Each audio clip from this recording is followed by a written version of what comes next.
It's no secret that classic Swiss tourbillons tend to be expensive. There's a reason. It's one of the most prestigious complications in watchmaking. However, for their continuing anniversary celebrations, Frederique Constant have shown that affordability is possible with this, the Manufacture Classic Tourbillon in steel. Founded in 1988 by a husband and wife partnership, they celebrate their 35th anniversary this year. Their ethos was always to deliver affordable Swiss watchmaking, and that shows that they continue to do this with this watch we have today. At £12,750, it may not be the cheapest Swiss tourbillon on the market. That's a crown currently held by Ballod and their Chapter 4.1, which is around £4,650. However, for this price point, this might just be the most well-finished, refined classic tourbillon you can get. There are three variations of this watch: the steel and white dial version we have here, the steel and blue dial, and a gold and grey dial. All versions are limited. The two steel versions are limited to 350 pieces each, while the gold version is limited to just 150 pieces. Inside the Manufacture Classic Tourbillon is the caliber FC980, a movement that Frederique Constant have been producing for 15 years. That shows you just how solid it is.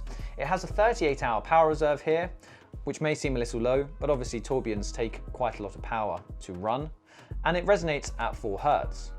Through the exhibition caseback, you can see it's expertly finished also. You have Côtes de Genève motif, beveling, beading, graining, mirror polishing, all viewable through this beautiful exhibition caseback. The circular steel case measures 39 by 10.9 millimeters. It's about on the upper end of what you would consider a dress watch. The lug to lug is 44.7 millimeters, which means it still fits nicely under a shirt. For some people, this might be a little bit large for a dress watch, but for me personally, it's in the Goldilocks zone. The less is more approach continues on the dial, and you have this subtle sunray finishing across all the colors. You also have these diamond cut indexes, which work very nicely with the lance hands.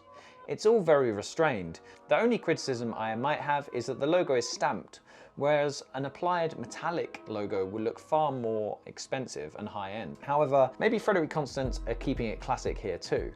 On the strap, we once again find the Frederique Constant coat of arms. Here we have it on the folding clasp. All the watches come on this leather alligator strap, which matches the classical design perfectly. In an age of cheaper and cheaper tourbillons, Frederique Constant may have just found the sweet spot in between classic design and finishing and price point. Ultimately, there will always be a demand for high-end, refined watches that remind people of a bygone era of watchmaking. And with the Manufacture Classic Tourbillon, Frederique Constant have nailed that.